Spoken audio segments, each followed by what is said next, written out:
আমার বিএনপির নেতৃবৃন্দ ওই জামাতের মেয়েদের ছায়া খুলে দেবে বলে দিলাম।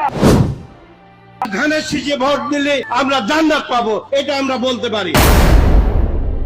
ভিডিও করতেছেন, ভিডিও করেন, কোনো সমস্যা নাই। ওপেন চ্যালেঞ্জ করলাম। রোজা, নামাজ, হজ, যাকাত কিচ্ছু লাগবে না, ধানের শীষে ভোট দিলে বেঁচে যাইতে পারবেন। আমার রাজাকারকে ভোট দিবেন আর আপনারা বাড়িতে শান্তিতে থাকবেন, ওই শান্তিতে কিন্তু আমি থাকতে দেব না। বিএনপির স্বার্থে কিন্তু হিন্দু না, যদি ফেরাউন আসে তাকেও আমরা সাপোর্ট দেবো। এই সমস্ত হৌরের ভূতক কথা শুনলে ভাই শরীরের রক্ত এমনি গরম হয়ে যায়। কেউ আসেননিও এটা করে একটু দয়া করে থামান। এটারা যে অবস্থা শুরু করছে, এটারা তো বিএনপির পক্ষ নিয়ে কাম করে নাকি বিএনপির বাস দেওয়া কাম করে আমার বুঝাইয়ে না। এইটারা যদি বিএনপির ভালো চায় তাহলে এমন কথা এইটারা কেমনে মুখ দিয়া কয়, এমন কথা মুখ দিয়া আনতে গেল তো লজ্জা লাগে। এইটারা কয় এইটারা বেলে জামাতের মাইয়া গো সেলর গিলা লেবো, কোন এটি কোনো কথা? আমার বিএনপির নেতৃবৃন্দ ওই জামাতের মেয়েদের ছায়া খুলে দেবে বলে দিলাম। এই যে এই কথাটা কইছে, এটা কি আসলে এটা ঠিক কইছে কিনা আমরা একটু খাইরুল ভাইয়ের জিগাই। কারণ খাইরুল ভাইও কিন্তু একটা দলের প্রধান, জনকল্যাণ পার্টির প্রধান। খাইরুল ভাই আছেন নিও, ওই খাইরুল ভাই একটু ঘুমেতে উঠেন না, একটা কথা জিগাইতাম না রে ভাই। ঘুমেতে ডাইকা ডিস্টার্ব করে বালের হেডার সাংবাদিক হচ্ছেন মিয়া, ঘুমের মধ্যে ডিস্টার্ব করেন।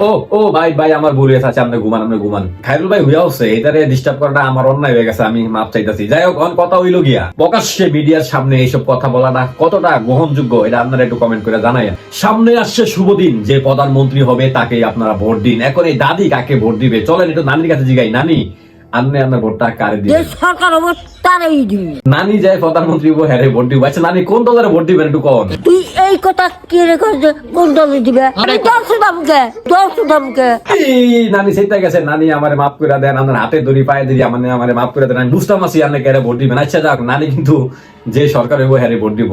অনেক নানির এই কথায় কিন্তু আপনারা হাসলে কি হইব, নানি কিন্তু একটা টেকনিক খাটাইছে। কারণ নানি যদি এই কথা না কয়, নানির বাড়ি ঘর দুয়ার ভেঙালেই থারে। বিশ্বাস হয় না? তাহলে আপনারা দেখেন। আমরা নির্বাচনের পরে দেখতে পাই এইখান থেকে অন্য মার্কার কেউ আমাদের সাথে থেকে বেইমানি করেছে। আমি বলে দিলাম, ভিডিও করতেছেন, ভিডিও করেন, কোনো সমস্যা নাই। ওপেন চ্যালেঞ্জ করলাম। কারণ নানিকে গ্রামে আইডা আবার অনেকে কইতাছে যদি আমারে ভোট না দেন, আমার দলের ভোট না দেন, তাইলে আমরা মার করে রাখছি, গোয়েন্দা লাগিয়ে রাখছি, নির্বাচনের পরে দেখে নিব। এই ধরনের হুমকি দামকির কারণে নানি এটা চিন্তা ভাবনা করে নিরপেক্ষ ভাবে চিকন বুদ্ধিতে একটা কথাই কইছে নানি, যে আমি যে সরকারে হ্যারে ভোট দিব। তার মানে নানি এমন ভাবে পলিটিক্স খাটাইছে, সাপও মরবো না, লাডিও ভাঙবো না। এমন কথা হইলো এই যে নেতারা এইসব কথা বলতেছে, এটা কতটুকু গ্রহণযোগ্য এটাও কিন্তু আপনারা কমেন্ট করে জানেন। ধান মার্কা যদি ভোট দেন, আরেকটা জিনিস আপনি পাবেন, যেটা আপনি আমল করে কোরআন শরীফ পড়ে নামাজ পড়ে পাবেন না। শুধুমাত্র ধানের শীষে যদি আপনি ভোট দেন, তাহলে আপনি জান্নাত পাইবেন। আমরা ধানের শীষে ভোট দিলে আমরা জান্নাত পাবো, এটা আমরা বলতে পারি। আদর্শবান দল ধানের শীষে। নেতা কর্মীরা আপনারা সুদ দিছে, এনে আর অন্য মানুষের কথা কি দরকার আছে?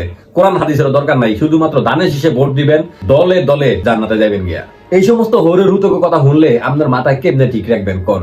ধানের শীষে ভোট দিবেন, আর নাইলে ঘরে শুয়ে থাকেন, আমগো কোনো আপত্তি নাই। কিন্তু আপত্তি হলো ওই জায়গায় যদি আপনারা গিয়া ভোট কেন্দ্রে অন্য কোন দলের ভোট দেন, ধানের শীষ মার্কা বাদ দিয়া, তাইলে মনে রাখেন আমি সাইরা দেওয়ার পাত্র না। আমি ঘরের থেকে টাইম নাম না করে বাইরে। আপনারা ভোট দিলে বিএনপি কে দিবেন, না দিলে আপনারা ঘরে শুয়ে থাকেন, আমাদের আপত্তি নাই।